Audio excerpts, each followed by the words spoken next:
Hyderabad central యూనివర్సిటీకి సంబంధించి విద్యార్థులు గత 3 రోజుల నుంచి కూడా నిరసన తెలుపుతా ఉన్నారు. ఈ భూమి కేవలం మా యూనివర్సిటీకి సంబంధించింది, మా భూములు తీసుకోవద్దంటూ కూడా, అంటే మాకు గిఫ్టెడ్గా ఇచ్చారని అంటూ కూడా విద్యార్థులు చెప్తా ఉన్నారు. కాదు ప్రభుత్వ భూమి, దీన్ని వేలం వేస్తామంటూ కూడా ప్రభుత్వం అంటా ఉంది. దీనికి వ్యతిరేకంగా విద్యార్థులు ఒక పోరాటం చేస్తూ ఉన్నారు. మనతో పాటు మాట్లాడేందుకు హైదరాబాద్ సెంట్రల్ యూనివర్సిటీ విద్యార్థి సంఘ నాయకులు ఉన్నారు. ఒకసారి వారితో మాట్లాడదాం. చెప్పండి బ్రదర్, ఎట్లా చూస్తారు? గత 3 రోజుల నుంచి కూడా మీరు నిరసనలు తెలుపుతా ఉన్నారు, మీ డిమాండ్స్ ఏంటి? నమస్తే అండి, నా పేరు మహేష్, నేను ఏబీపీ నాయకుడిని. ఈ క్యాంపస్లో ఇప్పటివరకు ఇది ఖచ్చితంగా యూనివర్సిటీ భూమి అని చెప్పేసి మీరు ఏ లెక్కన చూసుకున్నా కూడా యూనివర్సిటీకి రావాల్సిన 400 ఎకరాల భూమి ఇప్పటివరకు కేటాయించలేదు. కాబట్టి ఈ కేసు సార్ట్అవుట్ అయిపోయింది. కాబట్టి 400 ఎకరాల భూమిని అప్పుడు కాంగ్రెస్ ప్రభుత్వం ఉన్నప్పుడు 400 ఎకరాల భూమిని కాంపెన్సేషన్ కింద యూనివర్సిటీకి ఇస్తానన్న భూమి ఇవ్వలేదు. కాబట్టి ఈ 400 ఎకరాల భూమిని ఖచ్చితంగా యూనివర్సిటీకి ఇవ్వాల్సిందిగా యూనివర్సిటీ తరఫున మేము ఈ రాష్ట్ర ప్రభుత్వాన్ని డిమాండ్ చేస్తున్నాము. ఇది ఎలాగైతే డెవలప్మెంట్ చేస్తామని చెప్పేసి అని అంటున్నారు.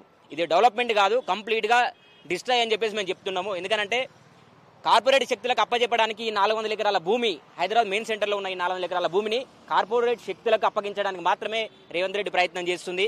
కానీ ఇది ముందు నుంచి ఈ యూనివర్సిటీ స్టార్టింగ్ టైంలో నుంచి ఈ ల్యాండ్ కేవలం ఎడ్యుకేషనల్ అండ్ రీసెర్చ్ పర్పస్లో మాత్రమే ఉపయోగించాలని చెప్పేసి ముందు నుంచి చెప్పినాము. ఇప్పటికి కూడా మా మాట అదే, నువ్వు ఎడ్యుకేషన్ కోసం, యూనివర్సిటీ రీసెర్చ్ కోసం ఉపయోగిస్తానంటే మేము అగ్రి అవుతున్నాం.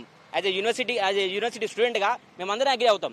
కానీ నువ్వు కార్పొరేట్ శక్తులకు అమ్ముకుంటాము, నీ అనుయాయులకు భూమిని అప్పచెప్పుకుంటామని చెప్పేసి అంటే మాత్రం అఖిల భారతీయ విద్యార్థి పరిషత్ కావచ్చు, మిగతా విద్యార్థి సంఘాలు కావచ్చు, ప్రతి ఒక్క విద్యార్థి కూడా దీన్ని తీవ్రంగా ఖండిస్తాము, తీవ్రంగా వ్యతిరేకిస్తాము. 400 ఎకరాల భూమి కాదు, 4 ఇంచుల భూమి కూడా పోనీయము. 4 ఇంచుల భూమి కాదు, 1 ఇంచు అందులో నుంచి పోయినా కూడా విద్యార్థులందరూ అడ్మిన్ మొత్తం బ్లాక్ చేసి, క్లాసులందరూ బంక్ కొట్టేసైనా, క్లాసులందరూ బైకాట్ చేసేసైనా యూనివర్సిటీ ముందున్న మెయిన్ రోడ్ మీద కూర్చొని మరి హైదరాబాద్ మొత్తం బ్యాన్ చేసి ఎక్కడికక్కడ దిగ్బంధం చేస్తామని చెప్పేసి ఈ సందర్భంగా రేవంత్ రెడ్డి ప్రభుత్వానికి మేము హెచ్చరికలు జారీ చేస్తున్నాం. ప్రభుత్వం అభివృద్ధి చేస్తూ ఉంటుంది, పరిశ్రమలు తీసుకొస్తా ఉంటుంది, ఇండస్ట్రియల్ కారిడార్ కడతామంటుంది. సో అభివృద్ధిని విద్యార్థి సంఘాలైనా మీరైనా ఎందుకు అడ్డుకుంటా ఉన్నారు? ముఖ్యంగా దీని వెనకాల ప్రతిపక్షాలు ఉన్నాయని మాట్లాడుతున్నారు. ప్రతిపక్షాలు క్యాంపస్లో ఉన్న 6000 మంది విద్యార్థి ఏ ఒక్క పొలిటికల్ పార్టీకి కానీ అఫిలియేషన్ కాదు. ఒకవేళ నీకు బయట ఇతర వేరే ఆపోజిషన్ నుంచి మీకు ఏమన్నా వస్తే గినా రావచ్చు. కానీ అభివృద్ధి కోసమే అయితే నీకు తెలంగాణలో నీకు ఎక్కడైనా ఉన్నాయి. ఇంకా తెలంగాణ మొత్తం అభివృద్ధి చేసుకోవాలనుకుంటే నువ్వు వరంగల్లోకి వెళ్ళొచ్చు, కరీంనగర్లోకి వెళ్ళొచ్చు. ఇదే హైదరాబాద్ అవుట్స్కట్లో ఉన్న శంషాబాద్ కానీ, షాద్నగర్ కానీ కూడా వెళ్ళి నువ్వు అక్కడ దర్జాగా ఎలాంటి ఆటంకాలు లేకుండా, ఎలాంటి నెగిటివ్ లేకుండా నువ్వు అభివృద్ధి చేసుకోవచ్చు. అక్కడ నువ్వు కార్పొరేట్ కంపెనీలకు నువ్వు భూమి అలొకేషన్ చేసుకోవచ్చు. కానీ యూనివర్సిటీ ల్యాండ్ మీదనే ఎందుకు పడుతుంది నీ కన్ను? యూనివర్సిటీ ల్యాండ్ అయితే ఎవరు అడగడానికి ఉండరు. అది హైదరాబాద్ మెయిన్ సెంటర్, గచ్చిబౌలి లాంటి మెయిన్ సెంటర్లో ఉంది కాబట్టి అడగడానికి ఎవరు లేరు.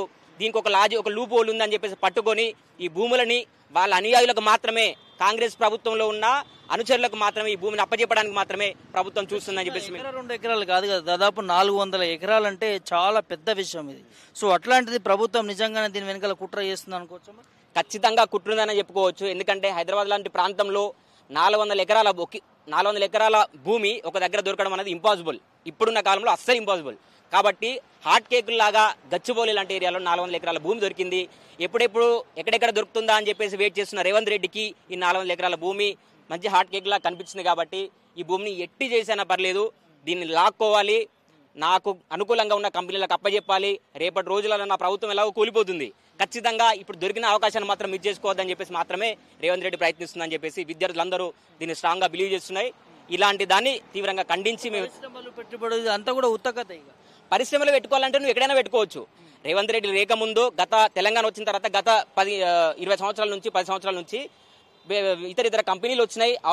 తెలంగాణ రాష్ట్రంలో కావచ్చు, హైదరాబాద్లో కావచ్చు అభివృద్ధి జరుగుతుంది. ఇక్కడ ఆల్మోస్ట్ గచ్చిబౌలి నుంచి మియాపూర్, హైటెక్ సిటీ, శంషాబాద్ వరకు కూడా పెద్ద పెద్ద కంపెనీలు వచ్చినాయి. కేవలం ఈ ప్రాంతంలో మాత్రమే చేస్తే అభివృద్ధి అవుతుందా? ఈ 400 ఎకరాల్లో మాత్రమే అభివృద్ధి అవుతుందా? ఈ 400 ఎకరాల్లో చేస్తేనే అభివృద్ధి అవుతుందా, లేదంటే అభివృద్ధి కాదా అని చెప్పేసి విద్యార్థులు ప్రశ్నిస్తున్నారు.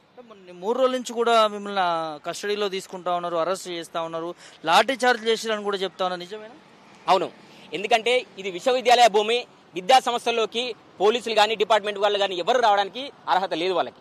కానీ యూనివర్సిటీ ప్రాంగణంలోకి రావడానికి వీళ్ళు ఎవరండి? డిపార్ట్మెంట్కి ఏ అర్హత ఉంది రావడానికి? మా విశ్వవిద్యాలయ భూముల్లోకి మేము వెళ్తాము, మేము తిరుగుతాం, మాకు స్వేచ్ఛ ఉంది. మా యూనివర్సిటీలో అట్ లాస్ట్ వరకు కూడా మాకు యూనివర్సిటీ బిల్డింగ్స్ ఉన్నాయి, అక్కడ క్లాసెస్ జరుగుతాయి.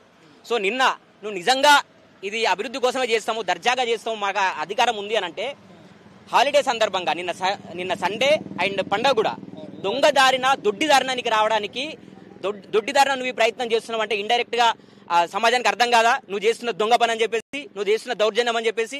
నీకు అంత అధికారం ఉంటే రా, రేవంత్ రెడ్డి నిన్నే ప్రశ్నిస్తాం, డైరెక్ట్ చెప్తున్నాము, నువ్వే రా, వచ్చి యూనివర్సిటీలో కూర్చొని మా విద్యార్థులతో మాట్లాడి నీకు ఎలాంటి అధికారం ఉందో మాకు నిరూపించి నువ్వు యూనివర్సిటీ భూములను తీసుకోవాలి అని చెప్పేసి మేము. ప్రజాప్రభుత్వము నిరుద్యోగుల విద్యార్థుల ప్రభుత్వం అని చెప్తా ఉంటుంది. మీరు ఎన్ని రోజుల నుంచి పాపం రాత్రులు కావచ్చు పగలు కావచ్చు ధర్నాలు చేస్తూ ఉన్నారు, అరెస్టులు కూడా అవుతున్నటువంటి పరిస్థితి. ఎందుకు ముఖ్యమంత్రి పట్టించుకోవట్లేదు, ఏం చెప్తారు? అదే ఇంతకుముందు చెప్పినట్టే కేవలం వాళ్ళ ఫోకస్ అంతా ఏంది, ఎట్టి పరిస్థితుల్లో ఈ 400 ఎకరాల భూమిని లాక్కోవాలి. విద్యార్థులు 2 సంవత్సరాలు చదువుకుంటారు, ఎక్కడెక్కడ నుంచి దేశం మొత్తం వస్తుంది, చాలా చాలా ప్రతిష్టాత్మకమైన యూనివర్సిటీ, దేశంలో నుంచి వస్తారు, వేరే వేరే దేశాల నుంచి కూడా వస్తారు. ఇలాంటి యూనివర్సిటీలో ఎంత ఇష్యూ జరిగితే అంత పబ్లిసిటీ రేవంత్ రెడ్డికి పోతుంది అని చెప్పేసి అదొక స్టంట్ అని చెప్పుకోవచ్చు. ఎట్టి పరిస్థితుల్లో ఎందుకంటే పెద్ద ఇష్యూ ఇది, చాలా నేషనల్ ఇష్యూ ఇది, కాబట్టి దీనికి ఎంత ఇష్యూ చేసినా పర్లేదు, దీన్ని మాత్రం లాక్కోవాలనే ప్రయత్నం చేస్తున్నారు. అభివృద్ధి అని అంటే విద్యార్థులు నిన్న 58 మంది విద్యార్థులను అరెస్ట్ చేశారు, లాఠీ చార్జ్ చేశారు వాళ్ళ మీద. ఏ అధికారం ఉంది వీళ్ళకి? యూనివర్సిటీ భూమి మాది కాదా? మా యూనివర్సిటీ భూమిలో మేము తిరగడానికి మాకు స్వేచ్ఛ లేదా? మా యూనివర్సిటీ భూములలో మేము తిరిగితే మా మీద లాఠీ చార్జ్ చేయడం ఏంది, మమ్మల్ని అరెస్ట్ చేయడం ఏంది? ఏ అధికారం ఉంది వీళ్ళకి? మీకు ఉద్యోగాలు వస్తాయని కూడా అంటున్నాడు కదా రేవంత్ రెడ్డి ముఖ్యమంత్రి. కేవలం తెలంగాణ ప్రభుత్వం ఉద్యోగాలు ఇస్తేనే బతికే సిచ్యువేషన్లో ఇక్కడ జరిగేది మొత్తం national education, national university, central university. ఇక్కడ ఉండేది ప్రతి రాష్ట్రం నుంచి విద్యార్థులు ఉంటారు. ప్రతి రాష్ట్రం విద్యార్థులకు సంబంధించి మీరు ఉద్యోగాలు ఇవ్వలేరు. ఇక్కడ వచ్చే ఇప్పటి వరకు ఏవైతే కార్పొరేట్ కంపెనీలు ఉన్నాయో అందులోనే సరిగ్గా ఉద్యోగాలు లేవు. మీరు ఇవ్వాలని అనుకుంటే ఇతర ప్రాంతాల్లో పెట్టేసి ఉద్యోగాలు ఇవ్వచ్చు. మీరు ఉద్యోగాలకి దీనికి సంబంధం పెట్టాల్సిన అవసరం లేదు. ఎందుకంటే ఉద్యోగం ఇవ్వాలనుకుంటే నువ్వు ఎక్కడైనా ఇవ్వచ్చు. కేవలం ఈ భూమిలోనే ఎస్టాబ్లిష్ చేసి ఇక్కడే ఉద్యోగాలు ఇస్తానన్న కరెక్ట్ కాదు కదా. అసలు దానికి దీనికి సంబంధమే లేదు. ఇక్కడ ఉన్నటువంటి వన్యప్రాణులకు కావచ్చు, ఇక్కడ ఉన్నటువంటి భూమికి కావచ్చు, వీటి అన్నిటికీ ఇబ్బంది కలిగే పరిస్థితి ఉంటుందా? నిన్న ఒక వీడియో షేర్ చేశాం మేము. రాత్రి బుల్డోజర్స్, జేసీబీలు పెట్టేసి పనులు నడిపిస్తుంటే నెమ్మళ్ళు, పక్షులు ఎంత విలవిల్లాడిపోయాయని మీరు ఆ వీడియో చూస్తే మీకు అర్థమైపోతుంది. దాని బాధను ఎవరు చెప్పుకుంటారు? ఎంతమంది పెద్ద పెద్ద సెలబ్రిటీలు కూడా దీన్ని షేర్ చేస్తున్నారు. హైదరాబాద్కి లంగ్స్ లాగా ఉన్న ఈ అటవీ ప్రాంతాన్ని ఎట్టి పరిస్థితుల్లో కూడా తొలగించడానికి అవకాశం లేదు. ఇంకా వీలైతే మీరు ఆ వెర్షన్లో అభివృద్ధి చేయండి, మేము సపోర్ట్ చేస్తాం, కానీ దీన్ని తొలగించడానికి మాత్రం మేము ఒప్పుకోమని చెప్పి చాలా మంది సెలబ్రిటీలు కూడా షేర్ చేస్తున్నారు. కానీ ప్రభుత్వానికి మాత్రం దాని గురించి కొంచెం కూడా సోయి లేదు. మేము లాక్కోవాలని ఫోకస్ తప్ప దీన్ని అభివృద్ధి చేయాలి, బయోడైవర్సిటీని కాపాడాలి, అడవులను రక్షించాలి, వన్యప్రాణులను రక్షించాలనే ఏ మాత్రం చిత్తశుద్ధి లేదని చెప్పేసి నేను ఈ సందర్భంగా తెలియజేస్తాను. అఖిల భారతీయ విద్యార్థి పరిషత్ నుంచి మేము రేవంత్ రెడ్డిని డిమాండ్ చేసేది ఒకటే, మీకు హెచ్చరికలు జారీ చేసేది కూడా ఒకటే. 400 ఎకరాల భూమి కాదు, 1 ఇంచు భూమి కూడా పోనివ్వము.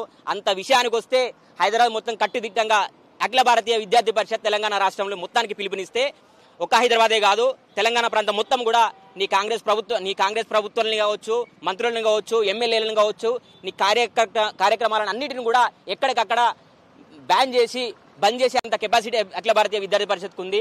ఆ సందర్భంగా మీరు ఇది గుర్తులో పెట్టుకొని ఇకనైనా ఈ పనులను మానేసి దీనికి సంబంధించిన అధికారికంగా ఒక జీవో వచ్చేంత వరకు మీరు అవసరమైతే మా యూనివర్సిటీ వైస్ ఛాన్సలర్ గాను, రిజిస్ట్రార్ కానీ రాష్ట్ర ప్రభుత్వంతో కుమ్మక్కై నిన్న విద్యార్థులను అరెస్ట్ చేసినప్పుడు దగ్గరుండి మరి క్యాంపస్ సెక్యూరిటీ వాళ్ళను వ్యాన్లోకి ఎక్కిస్తున్నారు.